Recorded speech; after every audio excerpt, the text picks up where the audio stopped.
एक अजीब पत्थर मिला। उसने अपने हाथों से सतह से रेत झाड़ दी। ये सोने की तरह स्पर्श करने के लिए चिकना है। उसने दूर से कार की मरम्मत कर रहे चालक को देखने के लिए मुड़ा। एक पल की हिचकिचाहट के बाद भी उसे बुलाया। जैसा कि कहा जाता है, असली सोना आग से नहीं डरता। फिर दा जूंग ने लाइटर निकाला और उसे जलाया। ये बात बिल्कुल नहीं बदली है। पता चला कि यह वास्तव में सोने का एक टुकड़ा है। सो दोनों ने औजार लिए और फौरन खोद डाले। उनके आश्चर्य के लिए जमीन पर सोना सिर्फ पहाड़ की नोक है।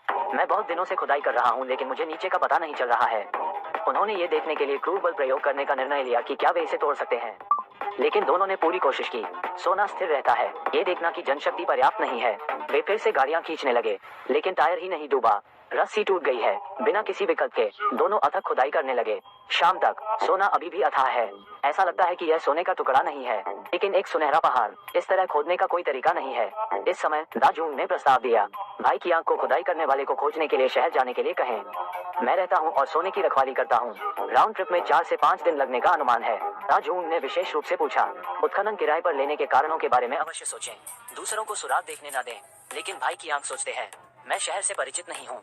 मजबूत जाना चाहिए और सोने की रक्षा के लिए रहो। दा जूंग ने उसे बताया, रेगिस्तान में जीवित रहना कोई मजाक नहीं है। झुलसाने वाला सूरज, रात में क्रूर भेड़िए होते हैं। आपके लिए एक विदेशी के रूप में जीवित रहना कठिन है, लेकिन भाई की आंख ने रहने पर जोर दिया। दा जूंग अब कुछ नहीं कहते। अगले दिन भोर दा जूंग ने भाई की आंख के लिए एक बाल्टी पानी छोड़ा, कुछ डिब्बे और एक चाकू। साथ ही उसे अपना एकमात्र सैटेलाइट फोन भी दिया। फिर उत्साह से खुदाई करने वाले को खोजने के लिए चला गया। चिलचिलाती धूप के तहत भाई की आंख ने सोने को रेत से ढक दिया।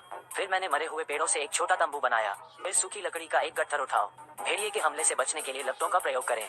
पहली रात आती है, वो अभी भी ताज़ा डिब्बाबंद खाना खा सकता है, लेकिन अगले कुछ दिनों के लिए वो केवल काट सकता है। अगले दिन भोर भाई की आंख ने अभी अभी अपनी आंखें खोली। अवचेतन रूप से सोने को देखा। अचानक फोन बज उठा। वो फोन पर हाथापाई करने लगा, लेकिन कोई संकेत नहीं है। दोपहर के समय धूप तेज होती है। भाई की आंख सोने को घूर रहे हैं। यही एकमात्र विश्वास है जो उसका समर्थन करता है। पास में पड़ी सूखी लकड़ी जल गई। उसे खोजने के लिए और दूर जाना पड़ा। इस समय उसने दूर में कुछ देखा। जाने से पहले उसने सोने को पत्थरों से दबा दिया। फिर पहाड़ी पर चढ़े की दूरी पर एक विमान का मलबा है। आदमी रेत के नीचे सोने की खान खोजता है। सोना रखने के लिए वो 48 घंटे से रेगिस्तान में फंसा हुआ है, और वो साथी जो खुदाई करने वाले को खोजने गया था, लेकिन लापता हो गया है। सौभाग्य से उसे एक विमान का मलबा मिला। उसने विमान के चारों ओर ध्यान से देखा।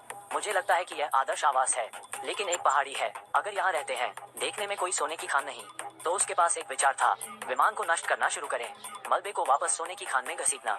सूखे पेड़ों के खिलाफ कैंप बनाया, लेकिन यह एक ऑपरेशन। उन्होंने गंभीर निर्जलीकरण के लक्षण विकसित किए। ये बात है, वह गहरी नींद में सो गया। जब वो फिर से उठता है, माथा और गर्दन धूप से झुलस गए हैं। पसीने से मिश्रित घाव कई मच्छरों को आकर्षित किया।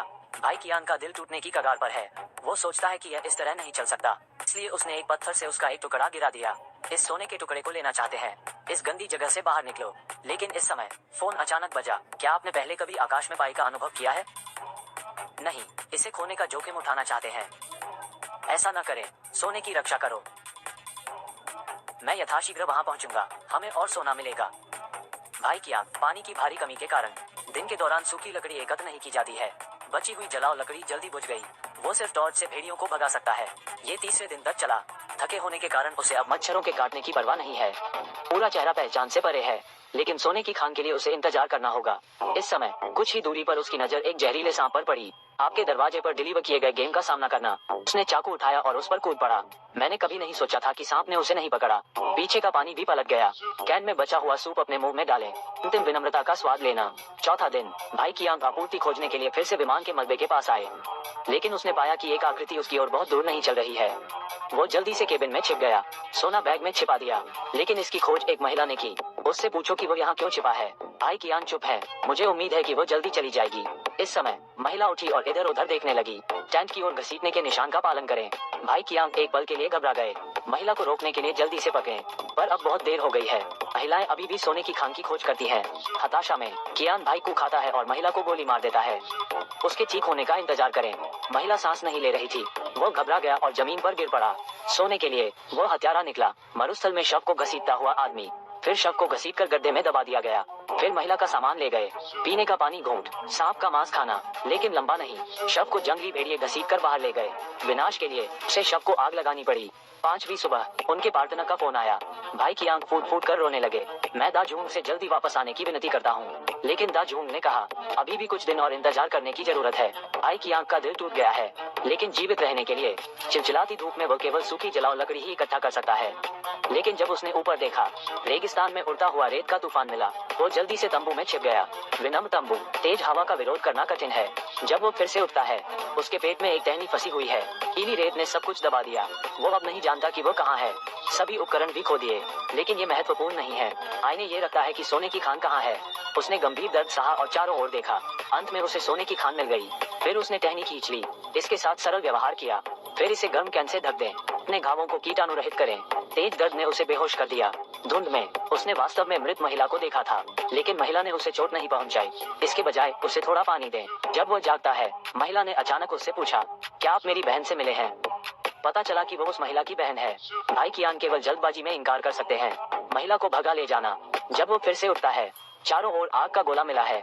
संभवतः एक महिला। भेड़ियों को भगाने के लिए उसने उसे आग लगाने में मदद की। इस समय दा जूंग ने फिर फोन किया, कहा कि वो जल्द ही यहाँ आएंगे, लेकिन दुर्भाग्य से भेड़ियों ने उसे घेर लिया है। तब तक प्रतीक्षा करें जब तक जलाओ लकड़ी बाहर न निकल जाए। भेड़ियों का झुंड, लेकिन दूर नहीं, कोई देख रहा है, और वो साथी है जो कभी प्रकट नहीं हुआ। आखिरकार साथी ने भाई की आंख को भेड़ियों द्वारा धीरे धीरे घसीटते हुए देखा, जबकि उसने खुदाई करने वाले को सोने की खदानों तक पहुंचाया। जैसे ही वो कार से बाहर निकला, यह वीडियो का अंत है। मेरे पीछे